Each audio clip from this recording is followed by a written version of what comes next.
Há muitos e muitos anos atrás, e ao mesmo tempo agora, num lugar muito longínquo, e ao mesmo tempo aqui, um grupo de homens e mulheres cavalgavam em seus cavalos, subindo uma montanha íngreme, numa noite escura. E do céu surge uma voz: desmontem de suas montarias, desçam, pegam pedras, enchem suas sacolas, remontem e continuem viagem. E amanhã de manhã vocês estarão alegres e tristes ao mesmo tempo. Alguns desmontaram, outros não. Alguns pegaram muitas pedras, outros poucas. Colocaram nas sacolas, remontaram e continuaram viagem. Quando o dia amanheceu, tal qual a voz tinha dito, eles estavam alegres e tristes ao mesmo tempo. Alegres porque com a luz do dia, quando olharam nas sacolas, não eram pedras, eram diamantes. E tristes porque eu não peguei mais. Eu espero que quando nós terminarmos essa apresentação, você fique alegre e triste. Alegre por estar levando alguns diamantes para casa, que eu apenas sou o veículo disso. E triste porque que não pegou mais. Nós vamos fazer desses 55 minutos o melhor que nós podemos fazer nesse tempo. Nunca deixe aquilo que você não pode fazer atrapalhar aquilo que você pode fazer. Vou falar de novo para quem não escutou. Nunca deixe aquilo que você não pode fazer atrapalhar aquilo que você pode fazer. A principal razão da vinda aqui é a renovação da esperança. Isso é muito importante, porque nós começamos a morrer quando as nossas recordações começam a ficar mais fortes que as nossas aspirações. Quando a pessoa começa a conjugar o verbo no passado, eu fiz, eu era, você sabe que essa pessoa começou a dar Deus para a vida. Então, quando você renova a sua esperança, você percebe que você pode ter novas metas, novos sonhos. E eu tenho aqui um desafio para você que está nos escutando. Eu gostaria que você agora pensasse nas 3 coisas mais importantes que aconteceu na sua vida até hoje, desde o dia que você nasceu até hoje. Quais foram as 3 coisas marcantes, boas na sua vida? Se você tivesse que selecionar 3 momentos da sua vida para representar o seu viver nesse planeta Terra. Teilhard de Chardin, o teólogo jesuíta francês, dizia que o seguinte: nós não somos seres humanos tendo uma experiência espiritual. Somos sim seres espirituais tendo uma experiência humana. Nós estamos passando um tempo aqui na Terra para adquirir uma experiência humana. Temos momentos agradáveis e momentos desagradáveis. Não é à toa que nós nascemos chorando, porque nós sabemos a barra que nós vamos enfrentar na vida. Aqui é planeta Terra, aqui não é paraíso. Se você quiser ser feliz 24 horas por dia, 365 dias por ano, você está no lugar errado.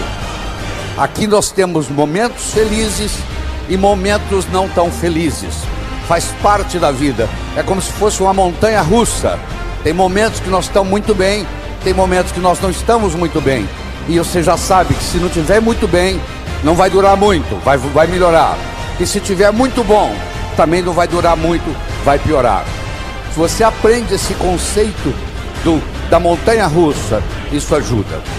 Mas vamos voltar lá. Você vai pensar em 3 momentos especiais da sua vida, marcantes.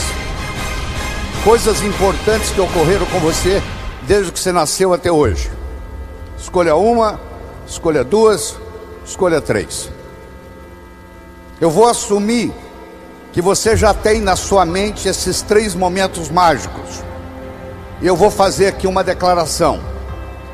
Pelo menos 2 desses 3 momentos mágicos da sua vida não foram programados. Você se casou um dia, teve filhos, constituiu uma família. O dia que você conheceu o seu esposo, a sua esposa, foi assim? Você levantou um dia e disse assim: hoje eu vou conhecer alguém, por quem eu vou me apaixonar, com quem eu vou me casar. Foi assim? Não foi. Você foi a algum lugar, você conheceu alguém, você se apaixonou, você se casou. Se você começar a analisar sua vida, os momentos mágicos da sua vida não foram programados. Você estava fazendo uma coisa e num ângulo de 90 graus, algo aconteceu de mágico, de milagroso. São os milagres que acontecem a cada momento, que nós não chamamos de milagres, mas eles são milagres. Você vai ao supermercado comprar 1 quilo de açúcar, você está na fila do caixa para pagar o seu quilo de açúcar, alguém começa a conversar com você, lhe dá uma dica, você fatura R$1 milhão. Você foi ao supermercado comprar 1 quilo de açúcar e sai de lá com a ideia de R$1 milhão. Mas essa ideia de R$1 milhão só vai se concretizar se você tiver no seu coração a esperança de que a coisa vai dar certo. Porque se você tiver no seu coração a expectativa que vai dar errado, eu lhe aconselho a nem começar, porque não vai dar errado. Henry Ford tinha uma frase que dizia assim: se você pensa que pode, ou se você pensa que não pode, de qualquer jeito você está certo. Se você pensa que pode, você vai trabalhar para que isso aconteça e vai se concretizar. Se você pensa que não pode, você não vai fazer nada e isso não vai acontecer. Quer dizer, a profecia de pode ou não pode vai se manifestar. Você não faz um bolo só com farinha, nem só com manteiga, nem só com ovos. Você precisa de vários ingredientes. O bolo da vida necessita vários ingredientes.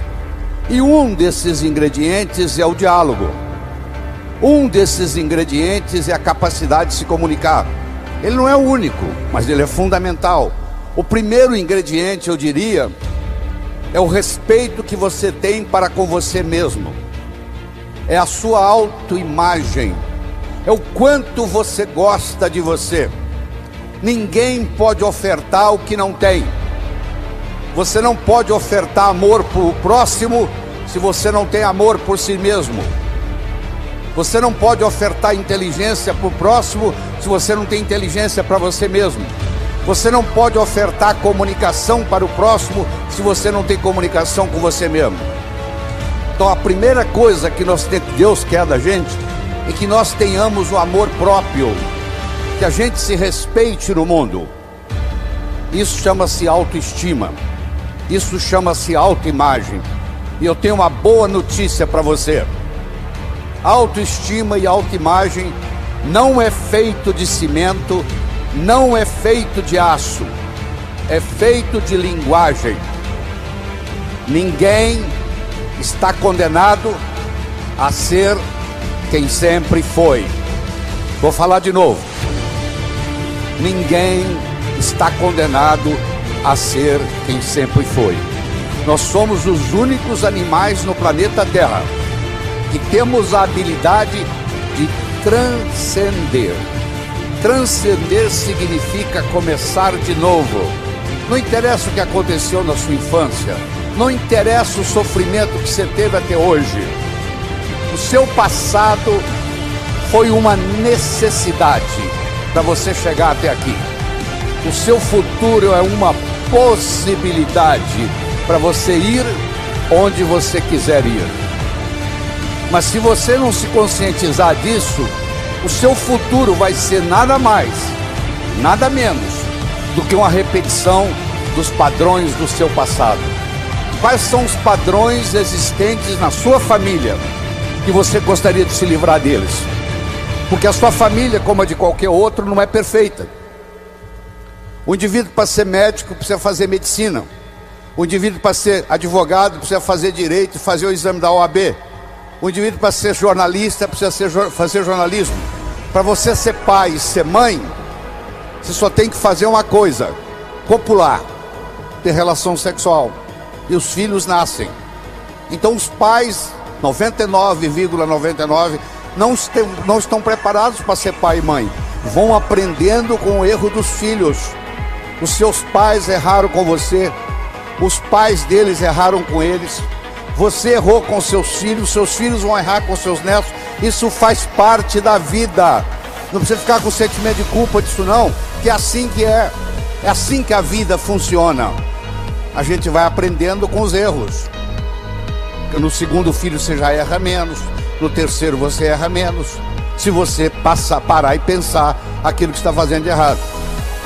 O segundo ingrediente do bolo da vida é a comunicação. Na era da agricultura, mandava no mundo quem tinha terra. Eram os coronéis e era vitalício, valia para a vida inteira. Na era industrial, passou a mandar no mundo quem tinha capital, quem tinha dinheiro. Meus amigos, a moeda mudou e muita gente não se deu conta disso ainda. A moeda hoje chama-se conhecimento. Você é rico ou você é pobre em conhecimento.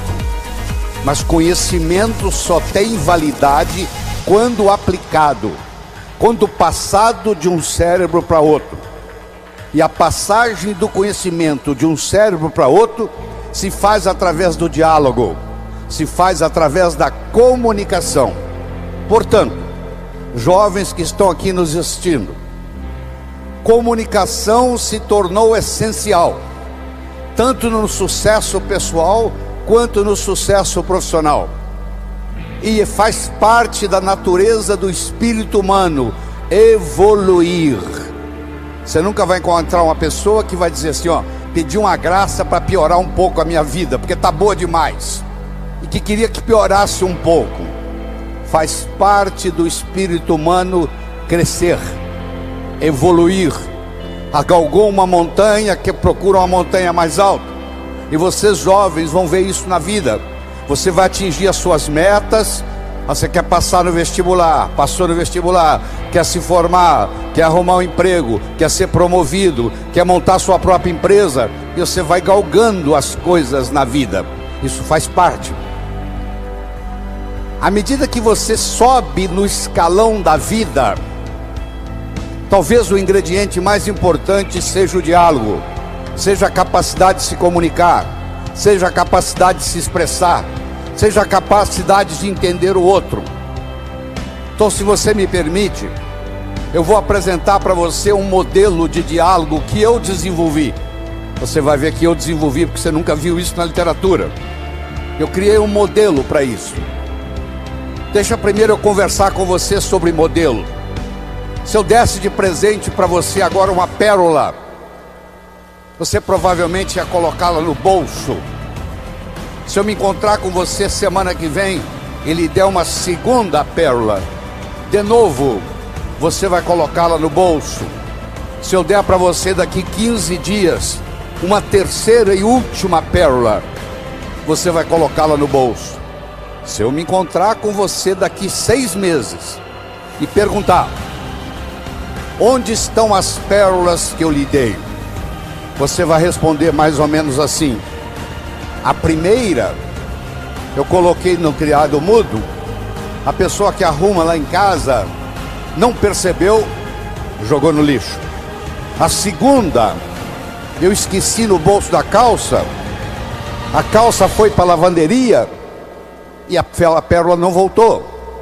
E a terceira eu guardei tão bem guardado que eu acabei escondendo de mim mesmo. Você já escondeu alguma coisa de você mesmo? Você guardou tão bem guardado que você não sabe onde está? Isso acontece com a gente.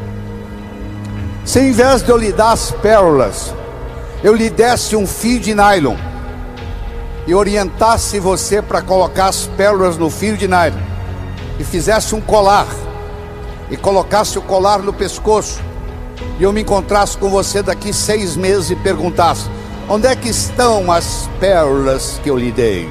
Você ia responder: estão aqui, eu fiz delas um colar. Meus amigos, as pérolas são ideias.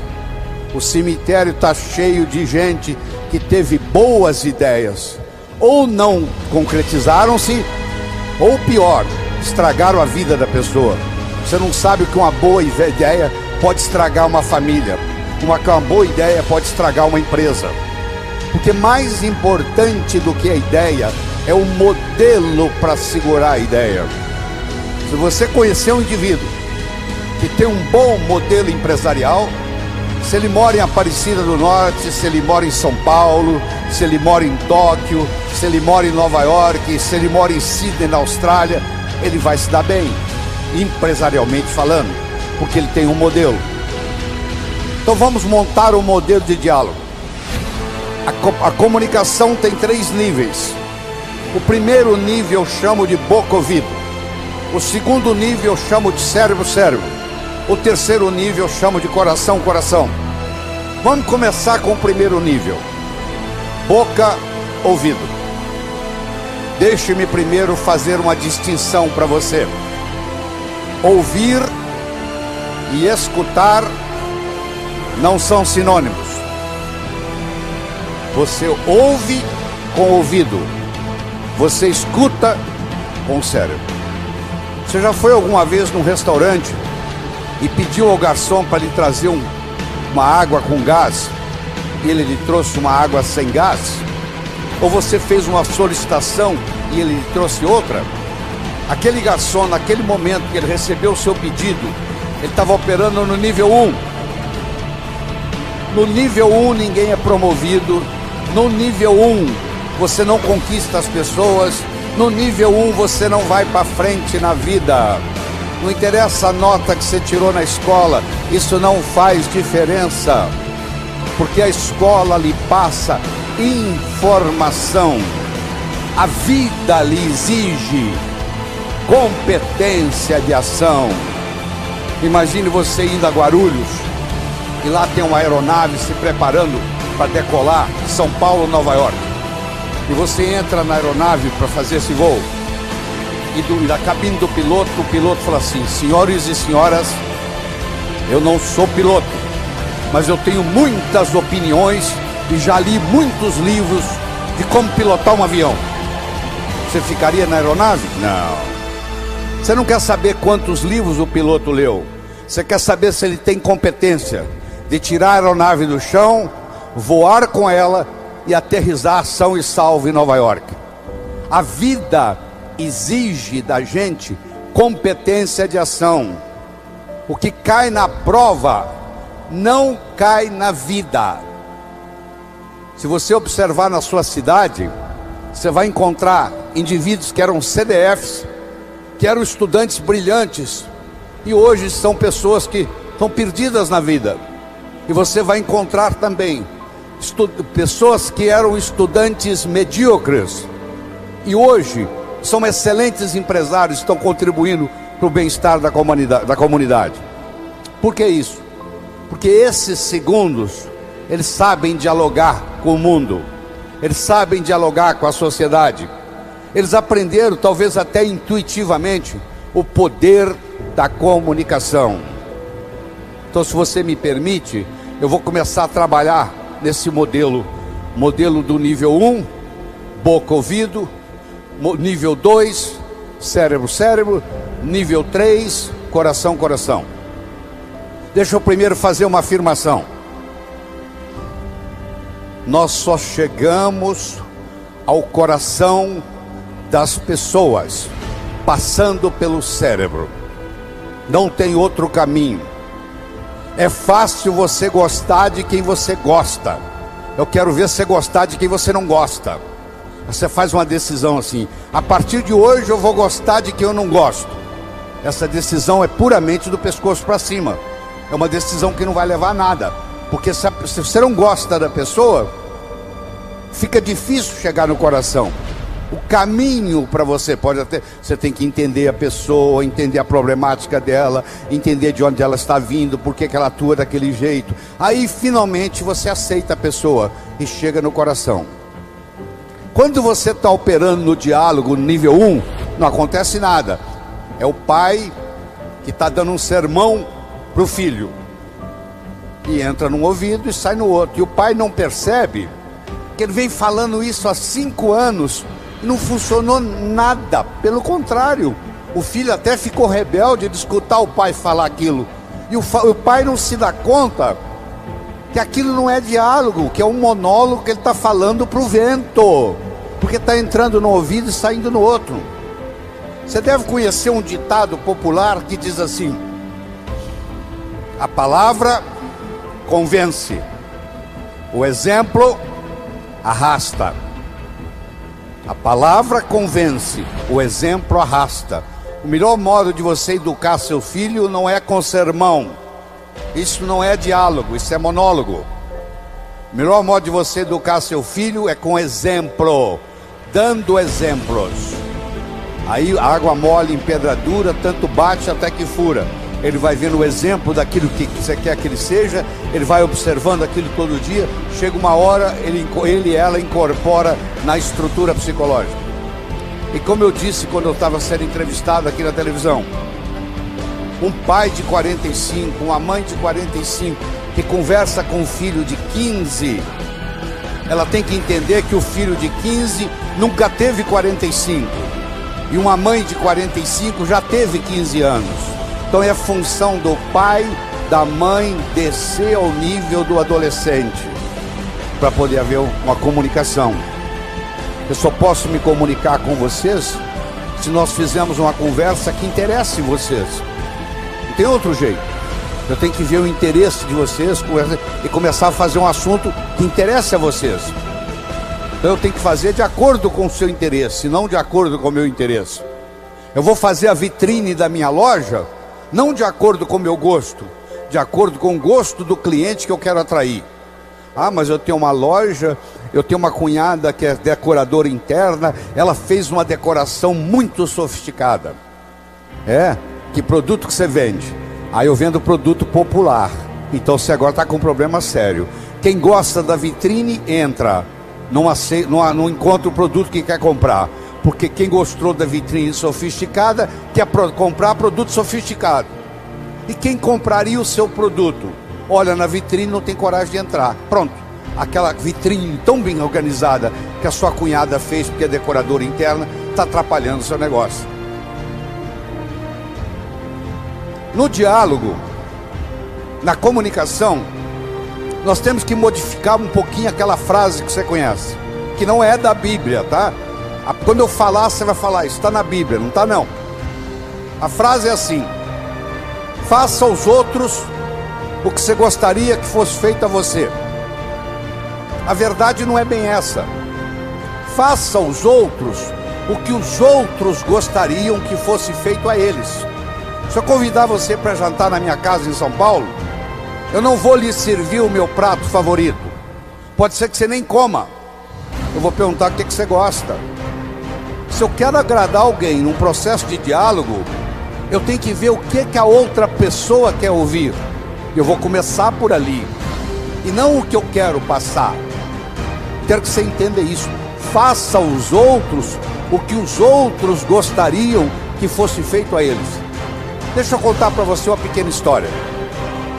Eu conheci um senhor em São Paulo, um empresário muito bem sucedido, que me contou assim: doutor Laí, eu tenho um irmão gêmeo, único, univitelino, idêntico, igualzinho a mim.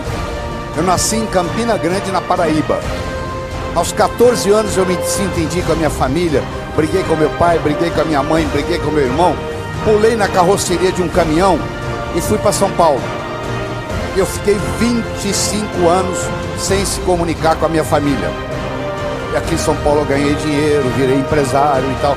25 anos depois eu ligo para casa. Eu fico sabendo que o meu pai já tinha morrido, que a minha mãe já tinha morrido e que sobrava esse meu irmão. Eu então resolvi dar um presente para o meu irmão, trazê-lo a São Paulo, com ele e a mulher, para me conhecer, para conhecer os meus filhos, para conhecer os sobrinhos, e conhecer a família. Ele não quis vir de avião, eu mandei a passagem de ônibus. Eu fui buscá-lo na rodoviária e, para surpreendê-lo, eu organizei uma festa numa pizzaria, porque eu adoro pizza. E quando o meu irmão entrou na pizzaria, ele começou a passar mal, porque ele tinha nojo de pizza. Olha que interessante. Como esse empresário adora pizza e ele queria agradar o irmão, ele achou a coisa mais lógica fazer uma festa numa pizzaria. Só que ele esqueceu de perguntar para o irmão se o irmão gostava de pizza. E aconteceu que o irmão não gostava, não tolerava pizza. Isso exemplifica o que está acontecendo com a gente.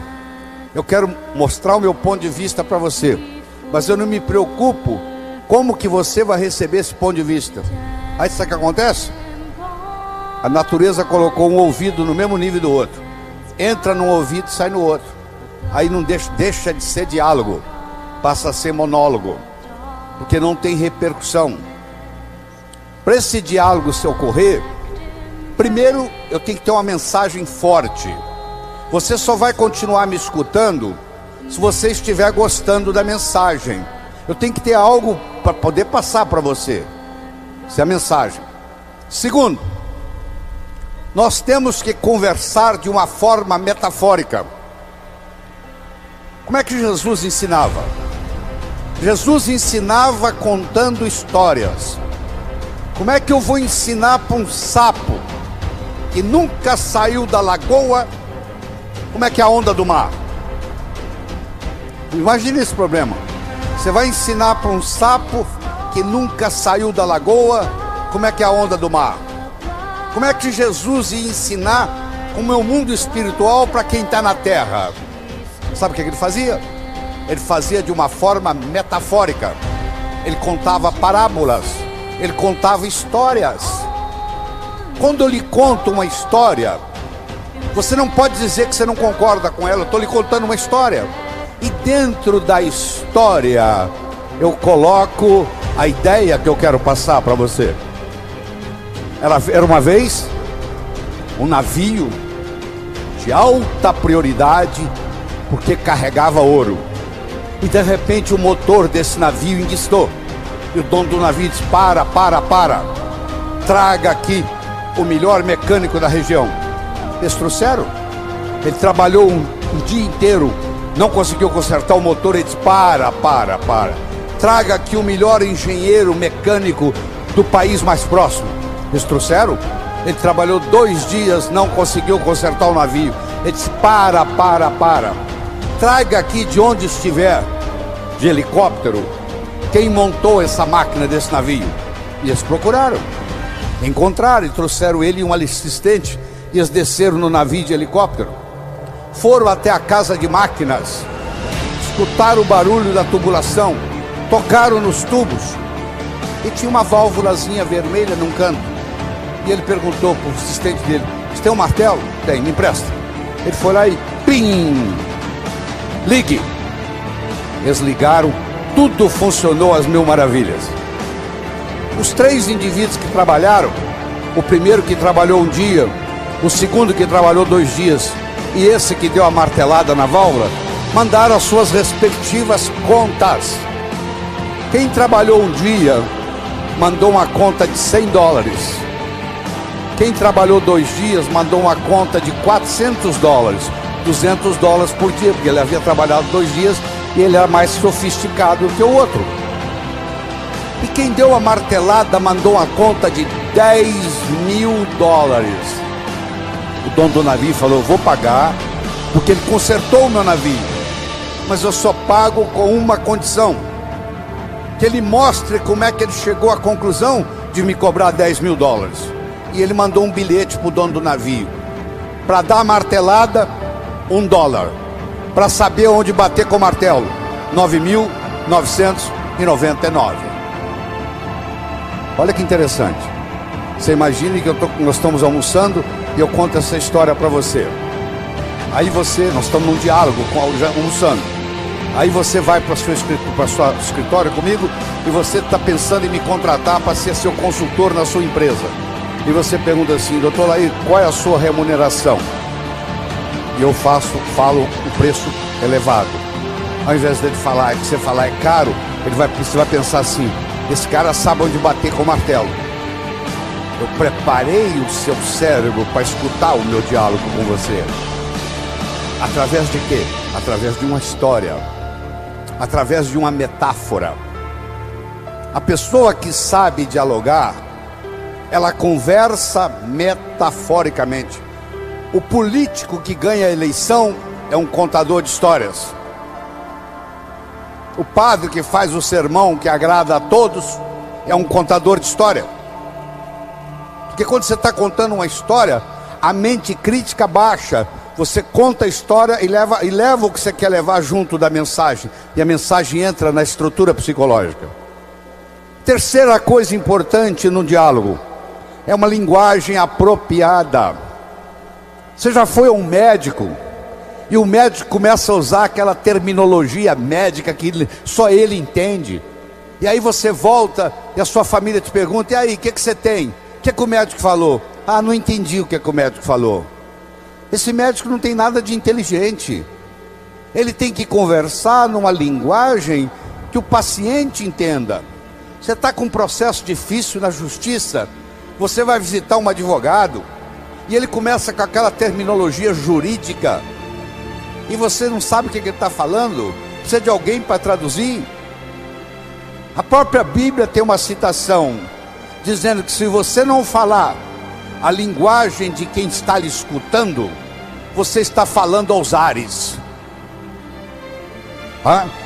Então é muito importante, quando você vai dialogar com alguém, não está na hora de você exibir vocabulário sofisticado, não tá tem que ser um diálogo onde a pessoa inteligente entenda. Ela não precisa ter nenhuma sofisticação intelectual para entender.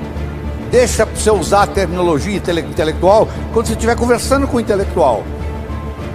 E outra coisa importante é a percepção. Uma coisa é o que você está passando, a outra coisa é que o outro está captando. Ah, você é um vendedor? Sou. Você é um bom vendedor? Ótimo vendedor.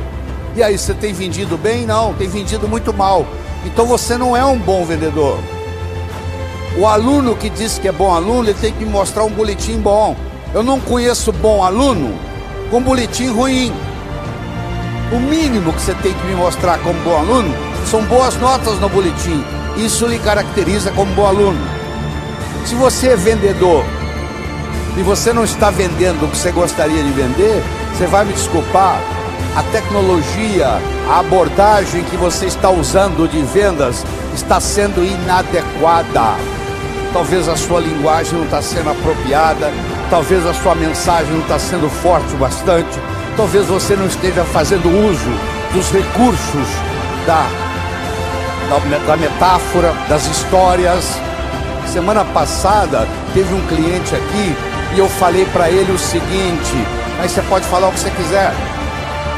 Você está falando, você está contando para esse cliente que está na sua frente o que você fez com o cliente da semana passada, o que você falou para ele. Mas na realidade você está falando para esse escutar, mas você usou o artifício metafórico de que você está falando para o outro.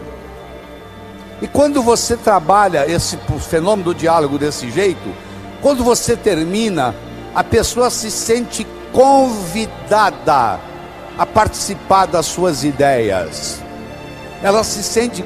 O filho, quando um pai sabe ter um diálogo com ele, quando termina o diálogo, o filho se sente convidado a experimentar o que o pai está falando para ver se dá certo. É um convite que ele recebe. Na vida, nós somos julgados por quatro coisas. Quatro coisas. Nós somos julgados por aquilo que fazemos. Você pode marcar no seu relógio. Você encontra um estranho na festa. nos próximos 5 minutos, ele vai perguntar para você assim: o que você faz na vida? A que você se dedica? Eu posso ter 2 pedreiros, um trabalhando ao lado do outro. Eu chego perto do primeiro pedreiro e pergunto: o que você faz na vida? Ele fala: eu sou pedreiro. Eu coloco um tijolo em cima do outro. Eu chego perto do segundo pedreiro que está ao lado dele e pergunto: o que você faz na vida? Eu sou pedreiro. Eu estou construindo o Maracanã, o maior estádio de futebol do mundo, que vai ficar aqui para a posteridade. Quero que você saiba que os 2 fazem a mesma coisa. Só que esse segundo pedreiro, ele não vai ser pedreiro muito tempo, não. Logo, logo ele vai ser construtor, porque ele não está colocando um tijolo em cima do outro. Ele está construindo Maracanã. Então escute com carinho. Quando alguém lhe pergunta o que você faz na vida, você tem que responder de um modo que agregue valor à sua contribuição para o mundo. Você lembra? Quando eu comecei a minha entrevista aqui na televisão, eu disse: ó, a minha missão de vida é transformar as pessoas de uma forma alegre e poderosa, com amor e sabedoria. O que você faz na vida, Lair? Eu transformo as pessoas de uma forma alegre e poderosa, com amor e sabedoria. Isso é diferente da palestra. Isso agrega valor. Então, você quer melhorar seu poder de diálogo, você tem que definir a sua contribuição no universo de uma forma que agregue valor. Segundo, você é julgado pela sua aparência. Não é estar bem vestido, não. Estar adequadamente vestido para a ocasião. Você não quer ir num médico que está de camiseta. Você quer ir num médico que esteja de branco, de preferência com estetoscópio no pescoço. Que você chega lá, ele tem um arquétipo do branco. Se você pensa nos anjos, eles se vestem de branco. Se você pensa nos profetas, eles se vestem de branco. Se você pensa nos santos, a maioria se veste de branco. O branco tem um arquétipo de cura. Quando você está de frente de um médico que está todo de branco, só de você olhar o médico você já começa a melhorar, antes dele receitar qualquer coisa, antes dele examinar você. É uma pena que os médicos não entendam a força do arquétipo branco no processo de cura. É uma pena. Terceiro, você é julgado pelo que você diz. Enquanto você não disse nada, ninguém sabe se você é inteligente ou deixa de ser. No momento que você falou e falou besteira, não tem jeito de você voltar atrás. Uma palavra falada, uma flecha lançada, uma oportunidade perdida, não tem jeito de voltar atrás. Então muitas vezes você tem que morder a língua, porque uma vez que você falou uma coisa inadequada, você não tem jeito de trazê-la de volta. E finalmente ser julgado não só pelo que você diz, mas como você diz o que você diz. Eu poderia trazer alguém aqui que falasse exatamente o que eu estou falando. A apresentação poderia ser muito melhor ou muito pior, porque não é só o que eu estou falando que conta, é como eu estou falando o que eu estou falando. Eu não sei se você conhece uma frase que diz assim: o cantor é mais importante do que a canção.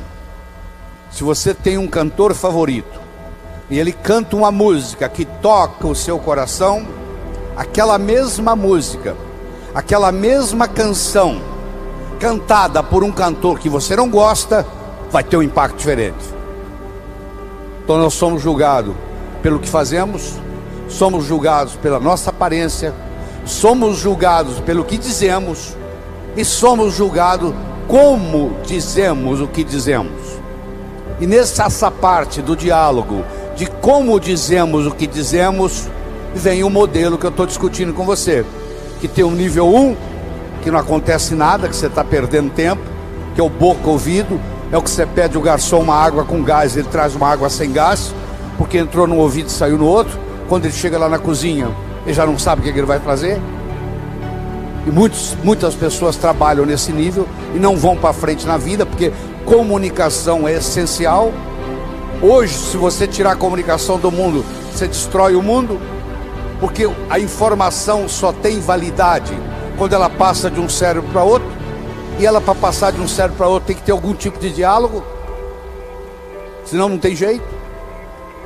Eu disse para você que o bolo da vida tem vários ingredientes. Nós começamos falando da autoestima, estamos falando da comunicação, do diálogo. Deixa eu tocar um pouquinho nos outros.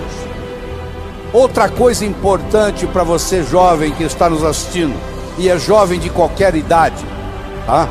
Juventude é uma coisa que você decide. Eu tenho 65 anos de idade, tá? Mas tenho uma energia de jovem. O que eu vou fazer na vida está para frente ainda. Já fiz muita coisa, mas o que eu vou fazer muito mais ainda está pela frente. Quando eu mantenho esse foco no que eu vou fazer, o meu organismo não envelhece. Ele mantém a energia da juventude. Então, estabelecer metas. Todos vocês conhecem o conceito de uma ampulheta, não conhece? Você já pegou uma ampulheta na mão? Aquele reloginho de areia? Vamos imaginar uma ampulheta. A ampulheta tem a areia que ainda não caiu, a areia que está caindo e a areia que já caiu. A areia que ainda não caiu é o futuro. A areia que está caindo é o presente. E a areia que já caiu é o passado. Deixa eu focar um pouquinho no presente. Sabe por que o presente chama presente? Você já parou para pensar por que o presente chama presente? Porque é um presente de Deus, eterno. Não interessa onde você estiver, é aqui. Não interessa que hora for, é agora. Você já viu que a sua vida é um eterno aqui e agora? Aqui e agora? Aqui. Não interessa onde você estiver, é aqui. Não interessa que hora for, é agora. A vida é um eterno aqui e agora. Aqui e agora. Aqui e agora. Aqui e agora. Esse aqui e agora é o nosso presente. É nesse momento que você vive a vida. Se você não consegue ficar no aqui e agora, é como um gato que passa por um telhado de zinco quente, só sente o calorzinho da vida. E tem gente que está assim, está dominado pela tecnologia. É o relógio, é o celular tocando. A pessoa não vive mais o momento e depois reclama que está ficando doente, que está esgotado, que não dorme direito. Ele não consegue viver mais o momento, ele não consegue viver mais o aqui e agora. Mas vamos voltar na nossa ampulheta. A areia que ainda não caiu é o futuro, a areia que está caindo é o presente, a areia que já caiu é o passado. Você aprendeu, e é verdade que você aprendeu, que o passado cria o presente cria o futuro. Isso é verdade, é verdadeiro. Mas Einstein provou a não linearidade do tempo. O tempo não é linear. Então eu vou provar para você agora, nessa conversa aqui, que o futuro cria o presente também. E o presente recria o passado. Então vamos lá. Se você comprar na segunda-feira uma viagem de volta ao mundo para daqui um mês, eu lhe garanto que a segunda-feira já começa a ficar mais interessante. Faltam 30 dias, 29, 28, 27, 26, 25 para a viagem. Você já escutou um ditado que diz assim: muitas vezes a antecipação da festa é melhor do que a festa propriamente dita. Lembra aquela ceia de Natal que você preparou na sua casa com todo carinho, que você levou meses preparando, e na hora da ceia os dois cunhados começaram a discutir e estragou a noite? A antecipação daquela ceia foi muito melhor do que a ceia. Às vezes a antecipação é mais interessante do que o fenômeno em si. Não é verdade? Então, o que acontece? Se eu tenho metas para o futuro, jovens, por favor, me escutem. Se você tem metas para o futuro, o seu presente fica mais interessante, porque você vai viajar daqui 30 dias, daqui 29, daqui 28. Se você não tem perspectiva de futuro, aí a droga te domina. Todo drogado que eu conheci, que eu tratei, que eu cuidei como médico, todo drogado perdeu a perspectiva do futuro. Ele não tem a noção do amanhã. Ele acha que só existe hoje. Quem só acha que existe hoje não vai se preocupar o que a cocaína, a maconha, a heroína vai fazer no corpo, porque perdeu perspectiva de futuro. Então eu espero que você entenda que o futuro cria o presente. Eu vou provar para você agora que o presente recria o passado. Eu dou um curso de treinamento final de semana num hotel fazenda. Vem gente do Brasil todo. Chegou uma senhora e disse assim: doutor Laí, eu estou aqui porque eu estou num processo de divórcio e fiquei sabendo que o seu curso fortalece o emocional, eu vim aqui fazê-lo. Deixa eu lhe contar a minha história. Eu sou casado há mais de 25 anos. Eu e meu marido decidimos, por opção, não ter filhos. Ele trabalha numa multinacional, eu trabalho noutra. Ele sai de segunda a sexta para viajar pela multinacional, e eu saio de segunda a sexta para viajar pela minha multinacional. Sexta-feira à noite nós nos reuníamos, íamos para um sítio que nós temos em Valinhos, perto de São Paulo, e nós passávamos sexta à noite, sábado, domingo, voltávamos segunda de manhã. A minha tia que me criou, que morava na Europa, veio nos visitar no Brasil. Eu levei-a para passar o final de semana no sítio.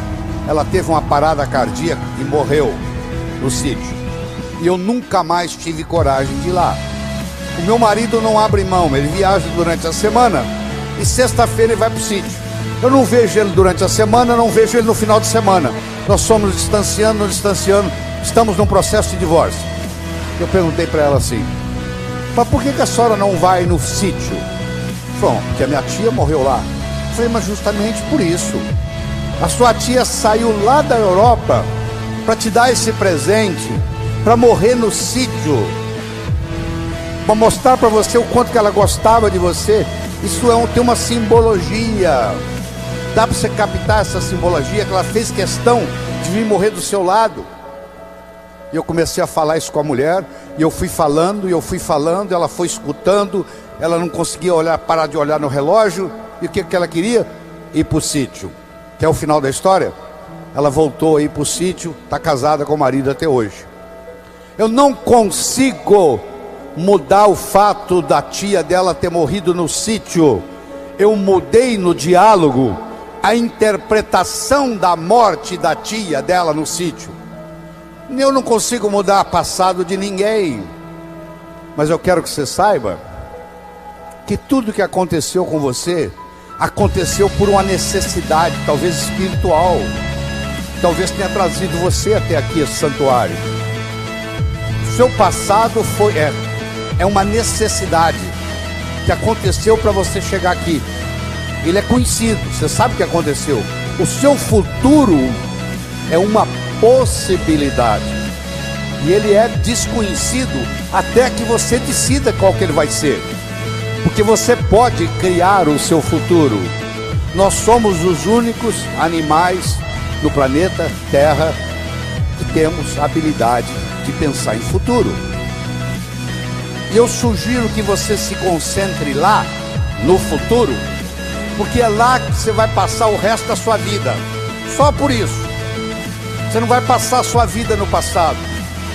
Perdão, antes de ser um ato de amor, é um ato de inteligência. Só não perdoa quem é burro. Eu não vou perdoar o meu pai pelo que ele me fez. Onde é que está seu pai? Ah, ele já morreu. Aí ele vai ficar muito sem dormir hoje à noite por causa disso. O fato de você não perdoar o seu pai é mais ou menos assim: eu vou tomar o veneno para matar aquele cara, mas eu tomo o veneno. Isso não é tão ridículo, não é? O cara vai tomar o veneno para querer envenenar o outro. Quando eu tenho ressentimento do meu pai, quando eu tenho ressentimento da minha mãe, primeiro eu vou ter ressentimento de todos os homens e todas as mulheres no mundo, porque isso vai repercutir. Cada vez que eu encontrar um homem, vai lembrar do meu pai, eu vou ter problema. Cada vez que eu encontrar uma mulher, eu vou lembrar da minha mãe, vai ter problema. Então, se você perdoar o seu pai e perdoar sua mãe, incondicionalmente. Só pelo fato de ele ser seu pai e pelo fato de ela ser sua mãe. Não é a pessoa em si, não. Eu estou querendo que você perdoe o arquétipo pai. Eu estou querendo que você perdoe o arquétipo mãe. Não é que agora você perdoa a sua mãe, você tem que trazê-la para morar com você, não. Você que tem que terminar e dizer, ó, o que você fez foi feito, você fez o... Eu lhe garanto que os seus pais fizeram o melhor que eles sabiam fazer. Não fez melhor porque não sabia. Eles não sabiam o que eles não sabiam. No momento que você perdoa, isso é mágico no seu corpo, porque isso muda tudo. Isso muda a sua energia, muda a sua capacidade de ganhar dinheiro. Se você tem ressentimento do passado, você cancela o seu futuro, você não tem perspectiva de futuro. O ressentimento do passado não deixa você ter perspectiva de futuro. Pense nisso. Pô, o doutor Laíde falou isso, deixa eu refletir. Não interessa o que eles fizeram ou deixaram de fazer. No momento que você fizer isso, seu coração vai se abrir. E essa renovação de esperança vai encher o seu coração. E a sua viagem aqui vai ficar inesquecível. Que vai ficar um antes e vai ficar um depois. Eu estou chegando ao final, eu ainda tenho 5 minutos. Eu gostaria de terminar contando uma história. Era uma vez um escritor que morava à beira-mar. Ele tinha por costume caminhar na praia de manhã, e à tarde e à noite ele escrevia. Uma manhã ele estava caminhando na praia e de longe ele avistou um jovem que dançava na areia. Aquilo despertou a curiosidade dele e ele se aproximou. Quando ele se aproximou, ele percebeu que o jovem não dançava. O jovem estava jogando coisas no oceano. E ele perguntou: o que você está fazendo? E o jovem respondeu: a maré está baixa, o sol está quente, essas estrelas do mar estão morrendo desidratadas na areia. Eu estou jogando-as de volta ao oceano. Meu jovem, diz o escritor, será que você não entende que existe centenas de quilômetros de praia, centenas de milhares de estrelas do mar na areia? Você jogar uma ou outra de volta ao oceano não vai fazer diferença nenhuma. O jovem foi lá, pegou uma estrela do mar, jogou no mar, olhou para o escritor e disse: para essa eu fiz diferença. O escritor foi para casa. Naquela tarde ele não conseguiu escrever. Naquela noite ele não conseguiu dormir. Na manhã seguinte ele levantou cedo, se juntou ao jovem e começou a jogar estrelas do mar de volta ao oceano. Eu não sei o que você vai fazer com esse material que você acabou de escutar, mas eu posso lhe dizer uma coisa: tudo vale a pena quando a alma não é pequena, já dizia Fernando Pessoa. Se um de vocês captar isso aqui, já valeu a pena eu ter vindo aqui falar esta manhã. Eu espero de coração que novos caminhos se abram à sua frente, que o vento sopre levemente às suas costas, que o sol brilhe suave e morno no seu rosto, que a chuva caia de mansinho em seus campos, e até que nos encontremos de novo. Que Deus lhe guarde nas palmas de suas mãos. Muito obrigado.